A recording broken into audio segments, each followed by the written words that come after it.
Hi நண்பர்களே, welcome to சனா சேவை மையம் யூடியூப் சேனல். நம்ம சேனலில் தற்போது என்ன செய்தி பார்க்குறோம் அப்படின்னா, பண்டைய பழங்குடியின மக்களுக்கான பிரதம மந்திரியினுடைய பெருந்திட்ட திட்டத்தில் வீடு கட்டுற தொகையை தமிழ்நாடு அரசு அதிகரித்து கொடுக்குறாங்க. அந்த திட்டத்தை பற்றி தான் தற்போது பார்க்க போகிறோம். அதுக்கு முன்னாடி நம்ம சேனலை சப்ஸ்கிரைப் பண்ணாதவங்க சப்ஸ்கிரைப் பண்ணிக்கங்க, ஃபாலோ பண்ணிக்கங்க. பண்டைய பழங்குடியின மக்களுக்காக பிரதம மந்திரியுடைய பெருந்திட்ட திட்டத்தில் வீடு கட்டி தராங்க. இந்த திட்டத்துக்காக தமிழ்நாடு அரசு கூடுதலாக 108 கோடி நிதி ஒதுக்கீடு செய்து அரசாணை வெளியிட்டிருக்காங்க. இதில் தமிழ்நாடு அரசு குடிசைகள் இல்லா தமிழ்நாடு என்ற இலக்கை நிர்ணயம் செய்து கலைஞர் கனவு இல்லம் திட்டத்தை அறிமுகப்படுத்தி செயல்படுத்திட்டு இருக்காங்க. அதே போல் மத்திய அரசினுடைய பங்களிப்புடன் பழங்குடியின மக்களுக்காக பிரதம மந்திரியினுடைய பெருந்திட்டமும் தமிழ்நாட்டில் செயல்படுத்தப்பட்டு வருது. தற்போது இந்த திட்டத்திற்கு மத்திய அரசு பங்களிப்புடன் 2 லட்சம் ரூபாய் வழங்கப்பட்டு வருது. இது போதுமானதாக இல்லை அப்படின்னு சொல்லிட்டு மக்கள் சொல்லி வந்த நிலையில் தற்போது சமவெளி பகுதியில் வீடு கட்டுவதற்கு 5,07,000 மலைப்பகுதியில் வீடு கட்டுவதற்கு 5,73,000 நிதி உயர்த்தியிருக்காங்க. இது தொடர்பாக என்ன அறிவிப்பு கொடுத்துருக்காங்க அப்படின்னா, பண்டைய பழங்குடியின மக்களுக்கான பிரதம மந்திரியின் பெருந்திட்டத்தின் கீழே தமிழ்நாட்டில் குடியிருக்கும் தோடா, இருளர், பனியன், காட்டுநாயக்கன், கோட்டா மற்றும் குறும்பா ஆகிய 6 பழங்குடியினர்களுக்கு வீடுகள் வழங்கப்பட்டு வருது.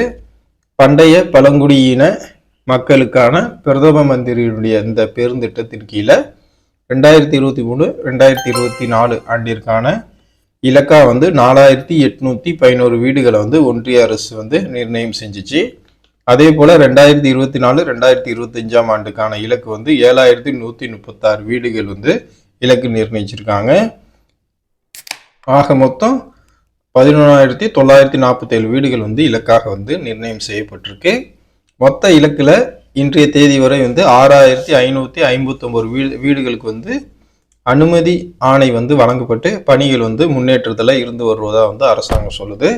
மீதமுள்ள வீடுகளும் தகுதியுள்ள பயனாளிகளுக்கு விரைவில் வழங்கப்படும் அப்படின்னு சொல்றாங்க.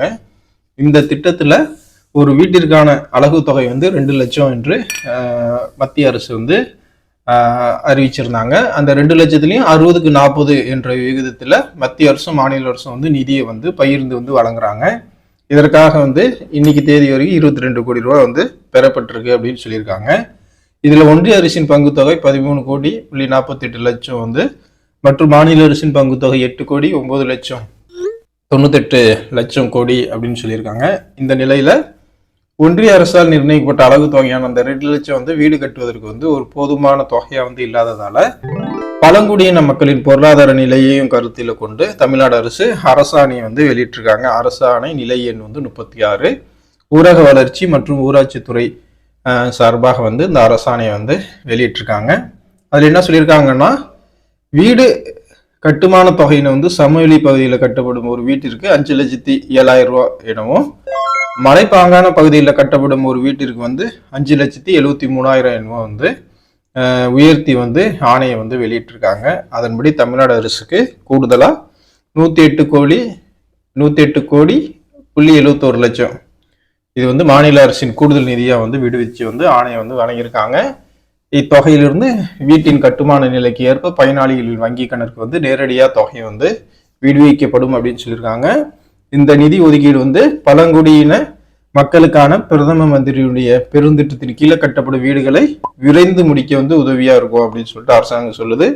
விரைவில் அனைத்து வீடுகளும் கட்டி முடிக்கப்பட்டு மக்களின் பயன்பாட்டிற்கு கொண்டு வர தமிழ்நாடு அரசும் தீவிர நடவடிக்கை மேற்கொண்டு வரோம் அப்படிங்கிற மாதிரி சொல்லியிருக்காங்க.